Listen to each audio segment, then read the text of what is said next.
Вы не задумывались о том, каким будет европейское общество в будущем? Для того, чтобы получить ответ на этот вопрос, сначала нужно обратить внимание на процессы, происходящие в нем на данный момент. Цифровая трансформация европейского общества все больше и больше ускоряет. Изменения, на которые еще в 20 веке требовались десятилетия, происходят за считанные годы. Крупнейший переворот в дигитализации экономики и экономических отношений порождает изменения и в социальной сфере. С одной стороны, происходит постепенное изменение социальных страт, выделяемых по критерию занимаемой должности к месту в общественном разделении труда.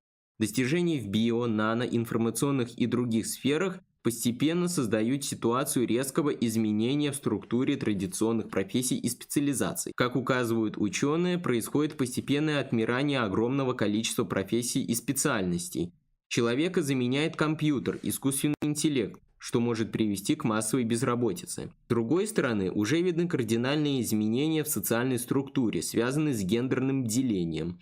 Сферы деятельности, традиционно считавшиеся местом применения труда женщин, резко сокращаются. В обозримой перспективе в большей степени будут необходимы специалисты в сфере био, нано, когнитивно, социальной специализации, области IT-технологий и так далее. Третье – международные конфликты, идущие в государствах Азии и Африки, которые увеличивают приток в Европу малоквалифицированной рабочей силы. Даже по требованиям прошлого четвертого технологического уклада она была слабо востребована на рынке труда. В период же построения шестого уклада область ее применения практически стремится к нулю. В данных ситуациях на первое место выступает такая функция государства, как социальная. Диалектика событий показывает, что чем больше в промышленности и в сфере услуг будут применяться новые технологии и техника, тем более квалифицированных работников они будут требовать в меньших количеств. Одновременно возникнет угроза сокращения количества покупателей производимых товаров и услуг. Может возникнуть ситуация, когда и производители товаров и услуг, и население страны одновременно будут выступать за реформу социальной политики. Одним нужны будут люди, имеющие деньги для участия в торговле,